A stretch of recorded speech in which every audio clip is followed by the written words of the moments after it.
All right, we're live. Hello, everyone. This is whether you're streaming in live on Facebook or YouTube, or you're coming to us on the recorded version on all the podcast platforms. Welcome. This is No Decaf Podcast. My name is Adam. We have Joe, and he is the owner and CEO of Unleash Marketing. So, Joe, welcome to the show. Thank you. Thanks, Adam. Yeah. So today, we're going to talk about how you were able to fire yourself from your SaaS company. But before we get into that, because that's a really interesting topic to talk about, a lot of people think, oh, I'm going to work in my own business. And then, the business ends up working you end up working more than sure. Obviously having your own, or not having your own, but, working for another person. So, but before we get started in that, I'm curious, what does Unleash Marketing do? Sure. So we're a marketing agency, Adam. We kind of focus at this point exclusively in the medical space. So Okay. We have website design, landing pages, Google ads, social media management, PR for medical practices, doctors' offices, and departments of hospitals. So that's really what we do. Okay. And I know we were talking a little bit about, kind of some software that you built, because obviously this is like a SaaS, kind of themed podcast. Tell us a little bit about like the SaaS platform that you've built for these people, Sure. Medical professionals. Sure. So, one of the problems that we have, Adam, and we talked, is that a lot of times medical practice owners or clients, whatever space you're in, doesn't have to be a doctor's office, whoever the client is, they'll get great results from a marketing campaign, but they really, in most cases, lack an ability to track what happens after an online conversion, right? How does that lead or conversion then interact with their business in the real world? And so one of the things we've built is a back-end portal that allows our clients to not only see the results from their marketing campaigns in real time, but also to see what's happened once somebody converts. Did their front desk reach out to them? When did they reach out? Did they get a voicemail, send a text message? Did the patient come into the office? And by using some of that technology, along with things like conversion pixels, we can actually reverse engineer not only what ads or what keywords produce the most number of leads or patients or customers in whatever your space might be, but actually the most revenue, because some of those patients, or in some people's cases, prospects, didn't buy from you. They no-showed, they didn't have a quote done or a proposal done, or whatever your case Sure. may be. So, we've had a lot of occurrences over the years where clients say, hey, these ads aren't working. And we'll say, well, that's kind of unbelievable, because we found that just this month, 60 patients requested appointments from our marketing campaigns. And well, I didn't see any in the office. Okay, well, we need to have some transparency to drill down. Is there a crack in the system that they're not getting reached out to, or what's happening here? So to answer your question, SaaS-wise, we built a back-end platform that creates visibility and transparency over all those things. And just a brand new product that we just launched is for dental offices to be able to verify dental insurance coverage instantly in real time online. Yeah. Where now they're making phone calls and waiting on hold for a half hour to find out if Adam has dental insurance today, before you can get your tooth pulled, and we created a way to do that online instantly. Yeah, that's huge, especially the insurance verification part. People spend, a lot of their day doing that, and it's interesting too. Like, how did you get your start in this, as far as like the medical side? What was like your thought process, and you were like, oh, someone needs this? Sure. So I was not really a college guy. I did 2 years of community college. I thought I wanted to be a cop. And while I was doing that, I was working at a company that did consumer marketing part-time just to pay for school. And I just felt that I could do this better than these guys are doing this, and they're the company, right? So Right. I decided I was not going to pursue college beyond that. I opened an office. I was actually 17 when I signed the lease. They didn't know that. They thought I was 18. Right. And I hired a couple of employees, and we just started. That was 2004. And then ever since then, it's just been, they would think, I had these couple employees, they would think I was going to meetings with clients, but really I was going to work. So I would work in my office from 7 a.m. until noon. They thought I was leaving to go to meetings, but from 12:30 to 9, I worked at this other company to pay the bills and their payroll in the beginning. So it's kind of crazy, but that was my beginning. In the middle, I did some consulting work in corporate America, so I got some kind of boardroom experience, which was great. And that's kind of how I got my start in marketing. And how we got into medical was actually kind of a lesson that I learned in 2008. So, I'm old enough that I was still running a business when the 2008 recession happened. And one of the lessons that I learned that's actually proven itself true, I think, again now and more so to come, is that the first thing to get cut is discretionary spending. And so back then, our clients were pool companies, pizzerias, anybody who would let us build a website or do their social media for them. And we had this group of clients that grew through referrals that were medical practices. And what I noticed in 2008 was that no matter how many people lost their jobs or were cutting their spending, they still went to the doctor when they were sick. And so medical, it became clear to me that the medical space was very recession resistant.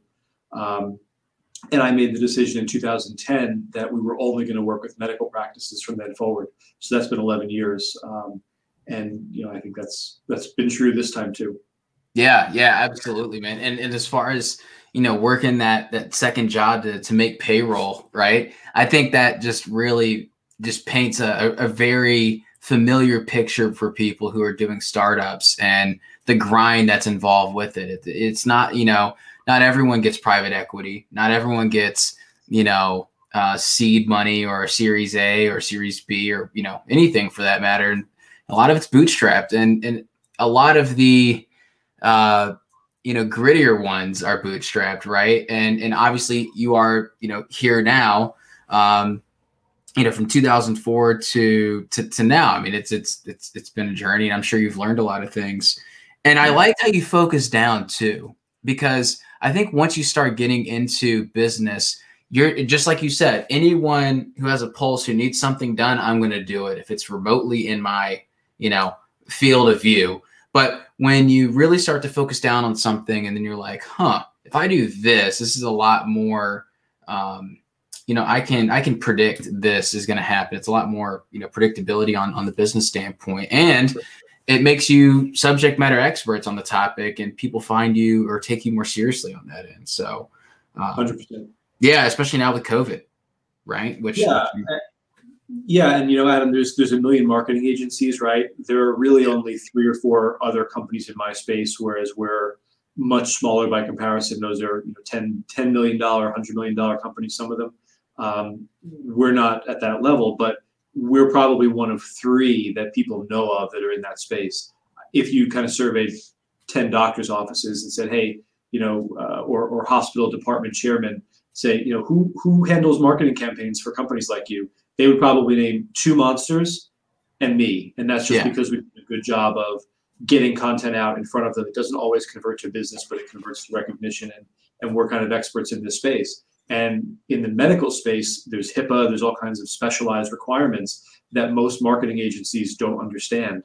Right. And so, if they don't understand it, then they either can't do the job right, or they do it and they're putting their clients in jeopardy by not understanding the security protocols and things that go into the medical space.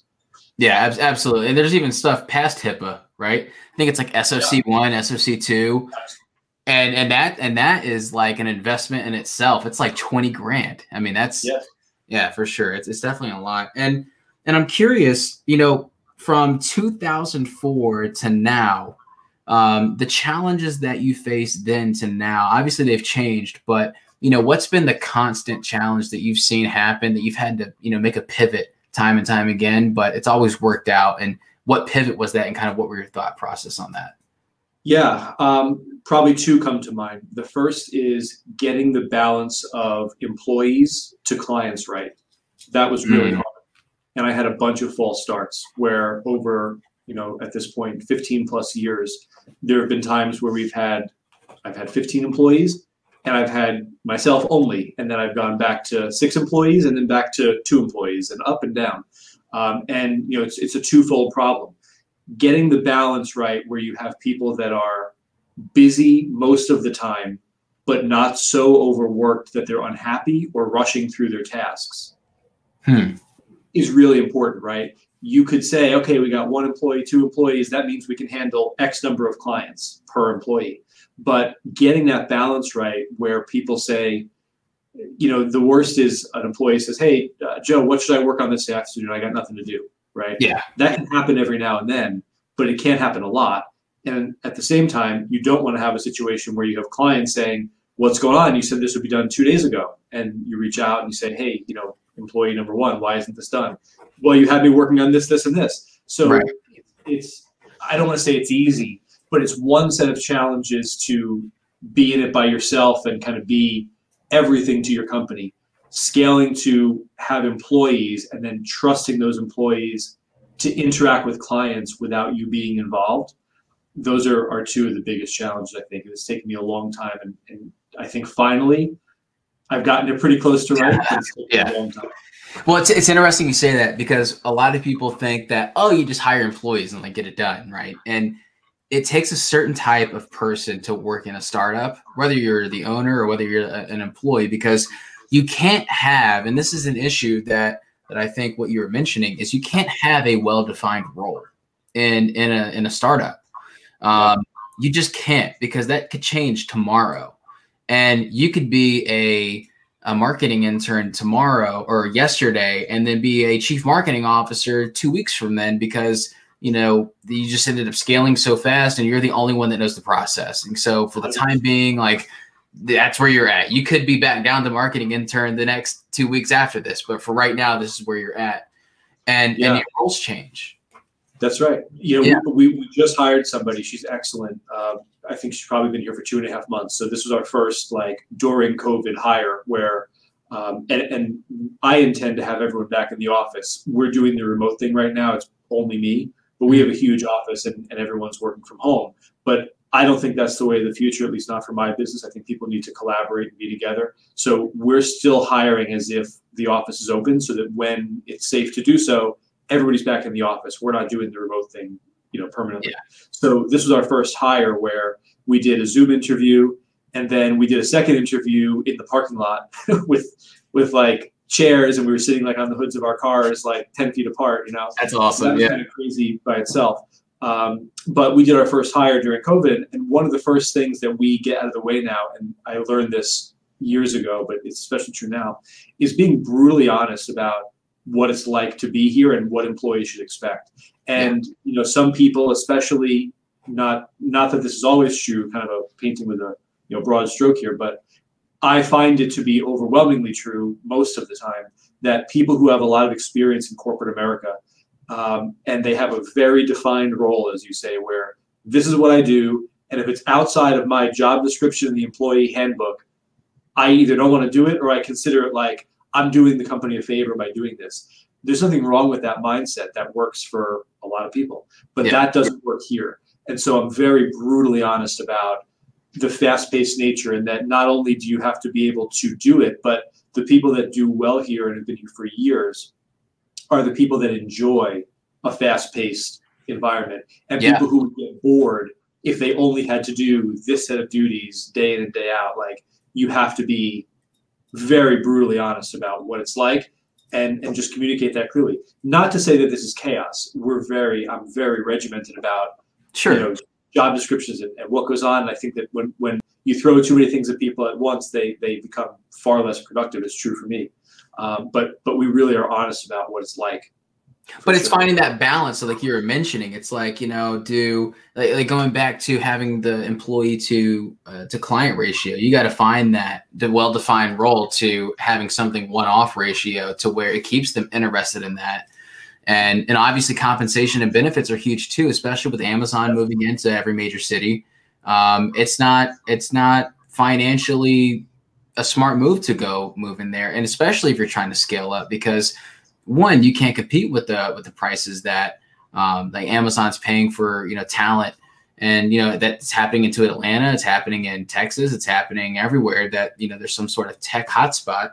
That's where it's happening. But I think once you do that, you're able to kind of hold back on the reins and be like, okay, now I have like a 30,000 foot view of my organization, and once you have the right people in place, it definitely helps. So I think going back to the topic of firing yourself from your company, meaning putting time back on your calendar so you can do more revenue generating activities or whatever it may be.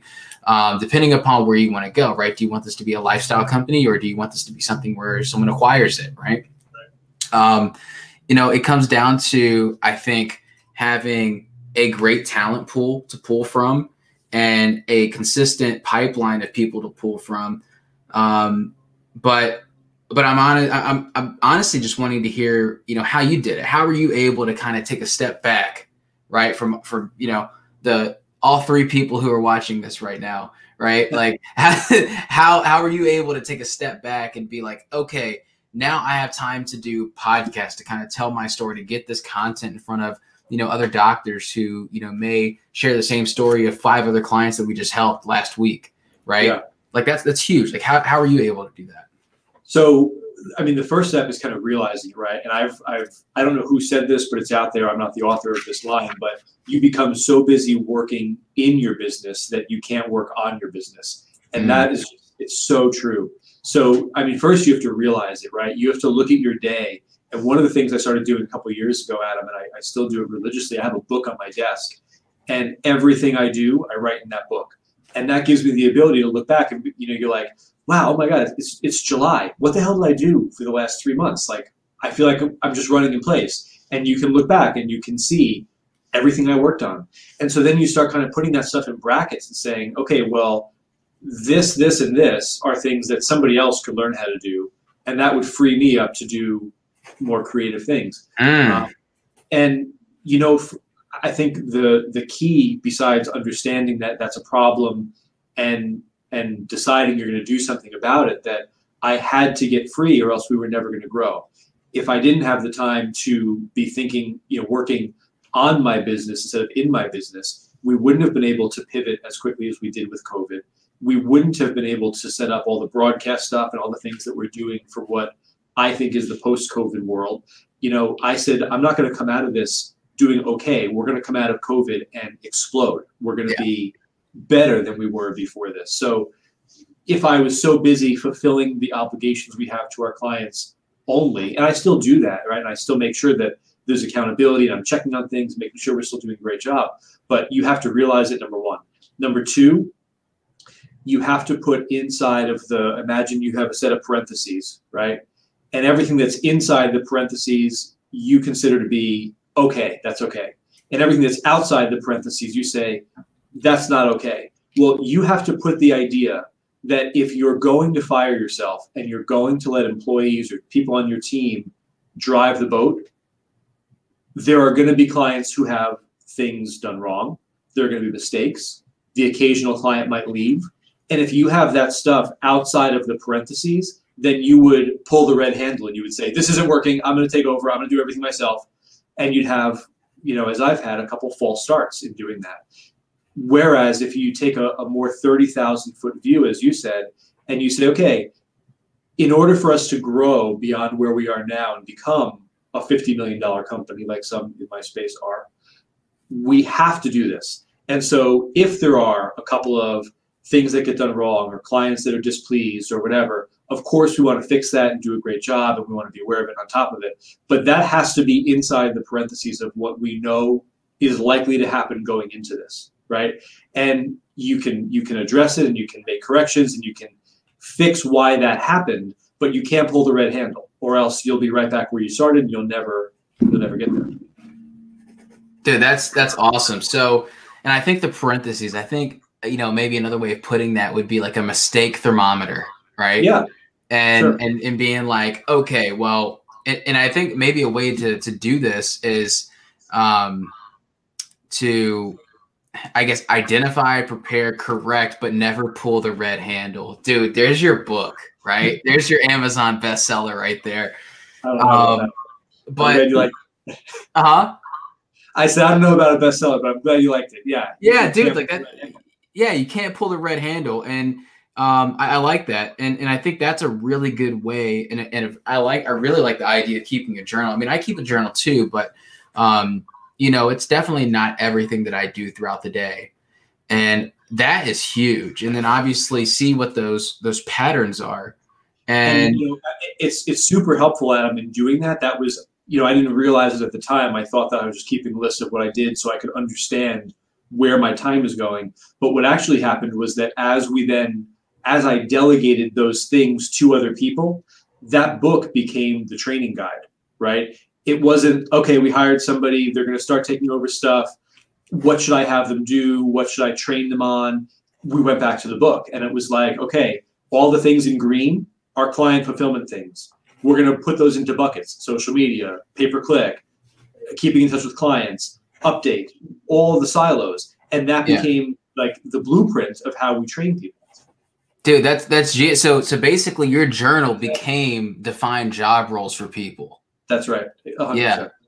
And then that helped you create buckets in order to kind of say, hey, we need to have this specific person do this, but can also do this, right? And that kind of goes back. So it all ties back into just talent, the war on talent, and also just identifying what things can be delegated to a degree, because you can't just let up, you can't let up. I mean, we can't all have Teslas, right? No. We can't all have a self-driving vehicle. I mean, You got to keep, even on a Tesla, you got to keep one hand on the wheel sometimes. But yeah. So we made a database system where so now we have 8 full-time employees that are handling client fulfillment stuff. And we made a database of every client and every touch point. So as employee number 1 reaches out to client number 7, they put in that spreadsheet the date that they last touched that person. And then we get an alert. So if it's been more than 14 days since the person who's in charge of that relationship spoke to them, then they get a prompt to reach out. And that was something we learned, because as I kind of stepped back, then clients started feeling not neglected, but as though that constant communication was missing, because I have the most to lose, right? So I was always, every couple of weeks, hey, we made this change. Hey, we're working on this. Hey, this worked great. I was very religious about staying in contact every 5 days, 10 days, 8 days with every client. And so as I stepped back, we realized early on, like, that was getting missed. And so now, as I said, if 14 days go by and you haven't touched that client in some way, you get a notification that you have to do it. Yeah, that's huge, because I feel like that's a worry of mine too. Like, I'm very, I partner with a number of different agencies with our software, and we don't necessarily, control that client. We basically do the lead fulfillment for them at the end of the day. We don't create the ads. We don't do anything like that. We just have our software. The software does its job. Right. But my name is on that client now too. So recently I had a new agency who came on board. He's like, hey, I want to partner with you guys, so on and so forth. And he ended up going off on vacation, and he ended up leaving. And the client, it was like 2 weeks had gone by. They got billed a week prior. And he's like, and they're like, dude, no one's called us. So they somehow found my email, reached out to me, like, 911 essentially. And so I called them immediately, and I was like, look, I don't handle these things, but this is like the top priority. And I feel like that level of customer support should be like a prime foundational thing that has to be there, because to your point, that's a very personal thing for a startup, is losing a client, especially if it's something that could have been, you can hold yourself accountable for. Like, I would hold myself accountable for, losing that client, even though I'm not the one who's fulfilling that, just because that's just how I take pride in things. And I feel a lot of people who have really good startups or really good companies also feel the same way. So, like, what would you say are your top buckets that you hire for, I guess, delegating those topics out? Like, what topics would, or where I'm getting at, what buckets would you delegate out? In other words, what are the duties that we hire people for, or? Well, no. So basically, customer support. That would be probably one of the biggest things that I would put in my company, is like an abundance of that, right? Like, that would be one bucket that I would make sure, like, on my mistake thermometer, as we call it, like, it's very fluid, right? Or not even fluid. It's very, like, it doesn't go up and down. It's just very flat. Mm-hmm. And they can expect a certain amount, at least on the very bare minimum, but it's still going to be better than most. Like, that would be like one thing I would delegate out to.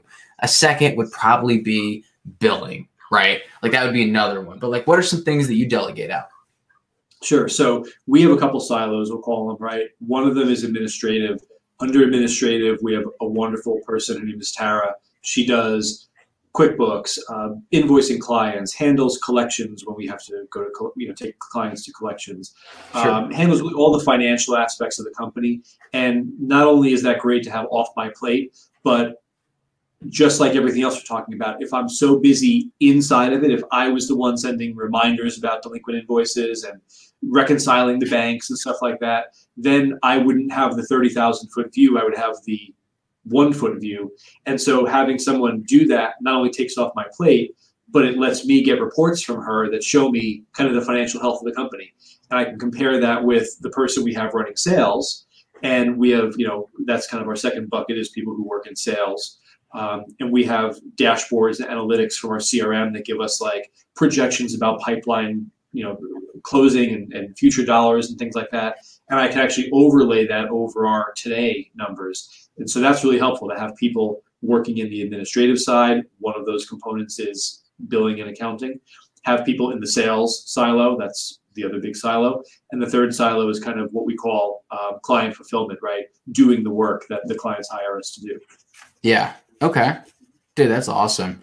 Man, I think anyone who watches this is going to learn a lot, especially with like because obviously what's that commercial? I think it's State Farm. He's like, he says, we know a thing or two because we've seen a thing or two, right? Farmers. Like, farmers, right? So I feel like this is kind of, if you want to forecast what it's like to get to 2 employees, to 15 employees, back to 2 employees, like this right here should be your blueprint. Is silos, war on talent, identify, prepare, and correct, never pull the red handle. I think these are all, and also the journal, that's huge, right? Because that could turn into a number of different things. Yeah. Yeah. And Adam, like one thing I'll just say kind of that I think is so huge.